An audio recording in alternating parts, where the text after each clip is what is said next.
manage the pressure of running a public company? Does that get to you? I think what's so important is that we just continue to stay focused on our vision and that we clearly communicate that to our team. I had such an inspiring conversation with Jensen because they were trying to grow this GPU business. People didn't think they could win in GPUs. And, he mentioned to me, it just felt like I never had a clean quarter. So what was Jensen's advice? Just knuckle down. It's funny, too, because at the time he had young kids, and he was joking around. He's like, so I'd bring my kids to work in a basket, and, we'd be at the office 7 days a week to try to win that future. And I think ultimately to invest so consistently over a long time frame at this scale is such an advantage. But, sometimes it means we don't have a clean quarter. Spiegel's focus on winning the future involves a multi-billion-dollar bet on smart glasses, something he's been committed to for over a decade, even though there's no proven market yet. What do we got here? This is Specs Memory Lane. This was my first pair of Specs. I loved the color. I was like, yes. I felt very hip. The goal was really to just see if we could inspire people to wear a camera on their face, which at the time was, I'd say, pretty taboo. We tried to make it really playful. One of our constant inspirations is the Eames quote that says, toys are really the prelude to serious ideas. And so oftentimes when we're thinking about technology, we want to create something that's inviting, that people want to play with, even if the underlying technology or the vision for the technology is much more serious or ambitious. This was generation one, and this is sort of like the tennis ball can design that popped out of the vending machines. At that point in time, we were all recovering from the Google Glass hole scandal, where it was really, people felt it was invasive or inappropriate to wear cameras. Google released its first smart glasses to the public back in 2014. What better way to start off the next big thing summit than with Google Glass? And the feedback wasn't always good. Strange. Glass ended up being kind of a flop, but that didn't deter Spiegel. The next big step that we took with Specs was this one. Okay. This was a big step. This was a big, awesome. This was a really big step for us because instead of just having one camera, we had two cameras. And with two cameras, right, there's two. Okay. With two cameras, you get depth. And therefore, you get an understanding of the world and the environment that you're in. And you get 3D content, the ability to overlay AR effects on that content. And this was really the foundation of beginning the augmented reality journey. We chose a bunch of technology approaches that 3 major technology choices, all 3 choices were wrong. Okay, so this is how incredibly smart we were. And so, in 1995, mid-95, we realized we were going down the wrong path. Meanwhile, the Silicon Valley was packed with 3D graphics startups because it was the most exciting technology of that time. So we were the first company to start. We found ourselves essentially dead last with the wrong answer. And so the company was in trouble. And ultimately, we had to make several decisions. The first decision is, well, if we change now, we will be the last company. And even if we changed into the technology that we believe to be right, we'd still be dead. And so that argument, do we change and therefore be dead? Don't change and make this technology work somehow? Or go do something completely different? The second problem we had was our company was running out of money. And I was in a contract with Sega. And I owed them this game console. And if that contract would have been canceled, we'd be dead. We would have vaporized instantly.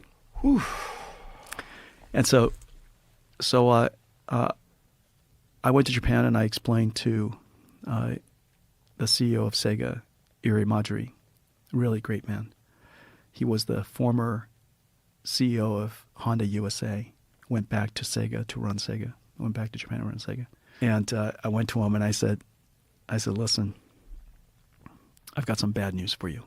And first, the technology that we promised you doesn't work. And second, we shouldn't finish your contract because we'd waste all your money and you would have something that doesn't work.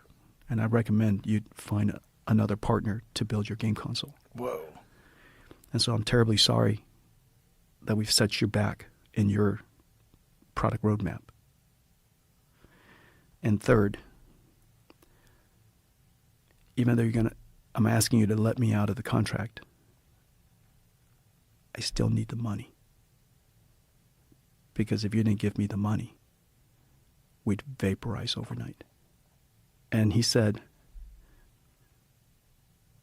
but it's very likely your company will go out of business, even with my investment. And it was completely true. Back then, 1995, $5 million was a lot of money. It's a lot of money today. $5 million was a lot of money. And here's a pile of competitors doing it right. What are the chances that giving NVIDIA $5 million, that we would develop the right strategy, that he would get a return on that $5 million or even get it back? 0%. You do the math, it's 0%. If I were sitting there right there, I wouldn't have done it. $5 million was a amount of money to Sega at the time. And I told him that I don't even know exactly what I said in the end, but I told him that I would understand if he decided not to, but it would make the world to me if he did. He went off and thought about it for a couple of days and came back and said, well, do it. Wow. Did you have a Imagery. strategy to how to correct what it was doing wrong? Did you explain that to him? Oh, man, wait until I tell you the rest of it. It's scary, even scarier. Oh, no. And so what he decided was Jensen was a young man he liked. That's it. Wow. To this day. That's nuts. But the world owes that guy. No doubt. Right? If he would have kept that the investment, I think it'd be worth probably about $1 trillion today. I know. But the moment we went public, they sold it. They goes, wow, that's a miracle. And so wow. They sold it. Yeah, they sold it at NVIDIA valuation about $300 million. That's our IPO valuation, $300 million. Wow. And so anyhow, I was incredibly grateful. Let's talk about the road to Coinbase. Yeah. So I know you got inspired by the white papers. Yeah. Yeah, I think it was December of 2010. I first read that Bitcoin white paper. At that time, I was working as an early employee at Airbnb, as a software engineer, trying to help them move money to different countries around the world. And reading that white paper really captivated my attention. I was like, wow, this is fascinating. And I reread it a few times, went to some of those Bitcoin meetups I mentioned. How did you come across it? Well, yeah, I was just cruising. There's this website called Hacker News, which sometimes like people in Silicon Valley read. That's like has just like technology and coder type updates. And it got posted on there in December 2010, I think is where I first saw it. And I went and talked to some of my friends about it, who I was working with at that time. I was like, this paper is really cool. Like, have you seen it? What do you think? And a lot of my smart friends, they're like, I don't get it. This doesn't make any sense. Like, this sounds like a scam or something. And so I kind of had a lot of self-doubt about it. I was like, I don't know. I think this is kind of a cool idea, but a lot of people I talked to didn't seem to think that. So for about 6 months, I was just thinking about it, reading stuff, going and meeting people at these meetups. And sometimes when I can't get an idea out of my head and I keep thinking about it and going down this rabbit hole, I'm like, okay, I got to build something. I got to try doing something because I don't know what's going to happen, but if I take some action in this direction, like it might produce more information. So I started building this as a prototype, and I applied to this startup incubator called Y Combinator. Some people might have heard of it, but it's kind of famous in Silicon Valley because they'll give you like 150K as a check if you have a really early stage idea for a company. And I applied to this this Y Combinator program, and I got invited to interview. I was trying to find a co-founder. I couldn't find the right co-founder. Long story short, I got accepted into this program or offered to join it. And they're like, well, you have to quit your job. We'll give you 150K and you come work on this thing full time if you want to really do it. And so I had kind of tough decision to make because Airbnb I knew was going to be a big company, and I was an early employee there, so I had stock options.